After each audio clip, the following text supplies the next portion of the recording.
Welcome back. Tonight I'm joined by a special panel of economists to work out just what our government should be doing to deal with this debt challenge. In the studio, I have Stephen Halmarick of Colonial First State, the Australian's economic correspondent, Adam Crichton. Joining us from Brisbane is Marcel von Pfeiffer from Arminius Capital and George Baburas from Contango Asset Management. Let's get into it, guys. I'm really sorry that we're agreeing with each other, but maybe we're just all intelligent at the same point in time. All right, I think the most important thing we have to talk about now is this an urgent, because the government described it as a budget emergency on the last budget, and in a sense it's kind of come back to bite them because the Senate won't allow them to do what they want to do. Stephen, do you think we've got a budget emergency that we actually have to start cutting the budget from this budget coming up? Well, what I would do is actually split the budget. So I would have a recurrent spending, a taxing and spending budget, and a capital spending budget. So, please explain. There's normal people listening to this. Right. So recurrent expenditure, public service wages, welfare, money that the government needs to hand out on a regular basis, needs to be funded only by revenue coming in, so taxation revenue. Okay. And clearly there's a mismatch on that at the moment, so we're spending more money than we're getting. So you'd be tougher in those areas? So you'd have to be tougher in the spending area. What Joe tried to do on the last budget, yes. Plus you'd have to be tougher on tax, look to raise some more taxes. Tax, So I'm thinking GST. GST, you're thinking, yeah. And then you can use debt to fund your capital expenditure. So building infrastructure, building assets, roads, rail, telecommunications, education, absolutely critical. So your budget deficit in total would go up, but it would be on the right things. Is that what you're saying? Yeah, that's right. So in some sense, I think really importantly, it's not the level of debt that's important, it's what you use the debt for. So if you're just borrowing money to go and spend it, that's not great. If you're borrowing money to build an asset, like personally you'd buy it to build an airport. So if you're a government and you're building assets that are then going to return you an investment, then that's smart. But you've got to get on top of the recurrent spending first, and make sure your revenue is matching your outlays, and keep that under control. Well, let's face it. Stephen is an economist, so let's go to a real-world person, a journalist. No, I'm teasing you because you actually mentioned the GST, but we know the Senate won't allow it. We know the Senate won't allow a lot of good policy, and that's what you suggested then. If Joe and Tony realise they can't get good policy, like Stephen suggested, through the Senate, is it in their interest this year at least to try and encourage growth? It would be fiscal, it would be Keynesian, but it would get the economy probably growing in the short term, and it would bring taxes in, and it would bring the deficit down over time. Is this a legitimate policy given where we are now, Adam? Well, I think it would only do those things you just mentioned in the very, very short term. I don't think it would be a very good policy. I mean, I think realistically we're not going to see a budget surplus in this country, I think, for a decade, maybe never again. I mean, we have to remember, too, in the past 100 years we've only had about 10. So they are quite rare things. The problem with the budget... A mining boom would help. That's right. And, in fact, that's largely the only period where we had any surpluses, basically. But the problem with the budget, I mean, there's not a debt emergency, clearly, as we discussed at length before, but I really do think that there is a budget emergency in the sense that spending is on a trajectory that is rising far more quickly than revenue. You're saying we've got to stop adding to it. Stop the spending. And the reason why that's bad is because if you don't stop the growth in spending, then the taxes are going to go up, and they're going to be the worst sort of taxes that go up, especially bracket creep, which ultimately sort of harms lower paid workers the most, and I think it is very, very unfair. Indeed, the politicians right now are actually hoping that bracket creep doesn't work for them. That's right. And it's not, because inflation's low and wage growth is very low, and we'll actually see tomorrow what wage growth is for the last quarter of last year.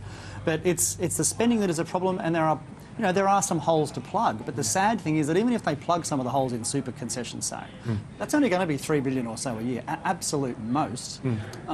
They can also plug some holes with the age pension. In my view, that is the worst of all. That is the biggest expense, and the assets test is so incredibly porous that basically everyone can get it, and that is an outrage. It makes it politically very difficult to change that. Yeah. So, George, should we be actually blaming the Senate for our potential deficit problem? Yeah, look, you can always point fingers, but that's not going to get you very far. Look, there's an issue and a budget emergency now, using the terminology from Canberra, but the structure and the system and the voters clearly don't want to, it doesn't resonate there. So I understand, and the way Steve you spoke about the recurrent versus the capital is a good way to do it, because Australia is overtly fair and will continue to be overtly fair as a safety net, always has as a society, and that's via welfare payments and a pension system that is quite generous. I think most people would come on board on that. Now, the broader GST and a higher GST are part of the solution, and we can't have that discussion. And that's a bit of an issue there as well. So we can point the finger, but we're clearly not mature enough to have the debate as a society to be able to take it to that next step. But I, as an investor, would like to see more opportunity of government assets being spun out, of course. I like buying future earnings. I like buying good government future earnings and make it more efficient, of course. And you need to do a public-private partnership in capital spending on infrastructure, because that creates more longevity and good penetration of GDP per dollar spend, therefore good sustainable job creation. So that's what I'd like to see, more partnership along that, and hypothecate some of the revenue in partnership to that, like guarantee it comes back to repay some of that debt. So I've just reeled off a lot of things there. But in general, we can't point fingers because it doesn't get you anywhere, but we do have an issue to address. OK, well, Marcel, we've basically got 2 years of this Senate. I can't see the government coming up with anything that's going to have a material impact on the budget deficit. It could possibly even actually increase. So are we basically in a desperate situation which, come the next election, might not change? We still might have a Senate that reflects the fact that Australians don't want a GST, they don't want pensioners to have their houses included in the asset test. All these things we don't want. And so is the impact going to be a growing budget deficit and eventually a real debt emergency? Yes, absolutely. I mean, the incoming Senate, as you say, in 2 years' time will be handed a poison chalice. Largely because of the instant gratification problem that Australian society and other societies around the world has. There's only just listen to the other gentleman, there's only 3 other countries in the G20 and developed markets world, which is Saudi Arabia, Korea and Germany, whose actual government spending as a percentage of GDP is lower than their government revenues as a percentage of GDP. So look, this is a societal issue. This week in Singapore, Temasek, for those who aren't aware, that's their equivalent of the Future Fund, the Sovereign Wealth Fund in Singapore.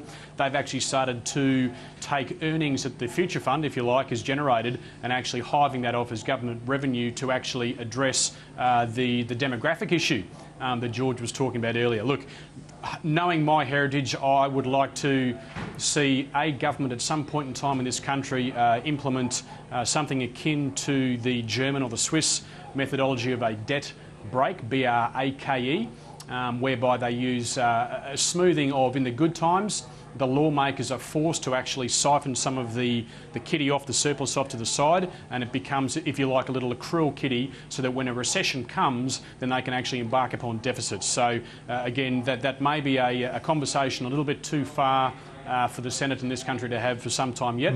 But as Peter, as I think you're probably becoming aware, my longer-term outlook for this country, if something is not addressed in this scale of the debt issue, will become a problem further down the road. Okay, sure. Well, given the fact that we all believe the Senate, in a sense, is stopping good policy coming along, for this year, given the fact that we are growing below trend, is it in the government's interest to try and get some growth happening, at least to get some tax revenue up and reduce the dole queue and therefore improve the budget, at least cyclically?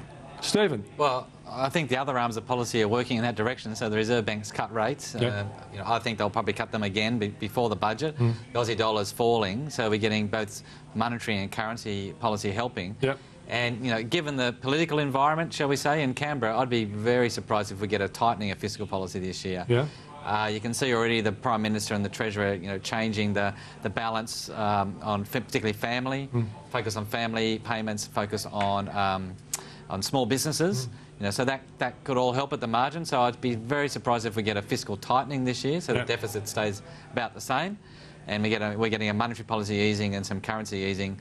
So that should help the economy along a bit. But the outlook is that we're probably going to grow somewhere a little bit below trend this year, even with that stimulus. So, Adam, when you do your budget coverage, are you likely, if we see the budget being soft, you maybe have a picture of Joe Hawkins say a gutless budget? Well, yeah, look, that's probably the political reality. I mean, the Prime Minister's lost all his political capital, assuming he's still the Prime Minister, then he's not going to do anything tough. It's worth pointing out, though, that some of the best growth-boosting measures actually don't cost any money at all. I mean, for instance, if they would get rid of the unfair dismissal ruling, that wouldn't cost a cent, and yet that would promote... But that's another problem, isn't it? Oh, of course. Look, I mean, this is all pie in the sky. Nothing's going to happen. As you said, the debt's going to go higher, deficit's going to go higher, until there's a crisis, maybe in 10 years' time, and then something will definitely change. Yeah, and that's interesting, George, isn't it, that Paul Keating used the crisis of the Australian dollar falling towards 50 US cents and the Banana Republic comment to actually galvanise Australia into some real action in the late 80s. Look, without a doubt, but there's just no appetite for it in this day and age. This day and age, voters don't want a tough fiscal stance. Last year's budget wasn't even tough from a fiscal perspective, and it's blown up in their face. So quite clearly, even the best salesperson won't be able to sort of win this argument, I think. It's an unfortunate situation we're in, but that's the reality. They need to compromise, and this will be a stimulus at the fiscal to complement the stimulus coming from the Reserve Bank of Australia and the lower Aussie dollar. So nothing's going to change. The budget from the public sector perspective is going to worsen, and when we look at it in aggregate with our private sector, we don't look that good compared to our peers offshore, and Australians should be cognizant of that. But again, democracies, that's what it's all about. That's the beauty of them, and we won't see a budget surplus, I say, for 20, 30 years. OK, one last word to you, Adam, because you're probably the nastiest economist we've got here. If the government can't do much to improve policy-wise, do you think it's going to be a tragedy for the economy in the short term, or there may well be some benefit of the fact that you've got lower interest rates, a lower dollar, and the government is forced to have an easier fiscal policy? In the short term, will there be probably lower unemployment and some benefit as a consequence? Maybe only very marginally. Yeah. I mean, I think... I'm fairly pessimistic about the outlook. I mean, just on the democracy question, I mean, it's actually a really interesting issue that when you have everyone voting and such a large share of people are on welfare in some way, it effectively becomes impossible to govern the country. And this is a problem throughout the Western world. And I actually think it's a very, very serious problem, which is going to play out over the next 20 years. And I think it could end up seeing a very big change in the way countries are governed. Yeah, I suspect we will need a crisis to get us all to change our mind. Guys, thanks very much for joining us. It was a stimulating conversation, and I think I actually became a bit tougher being in your company, Adam. Thanks for joining us. After the break, we'll be talking to Nick Griffin about investing overseas. It's the right time to be talking about that.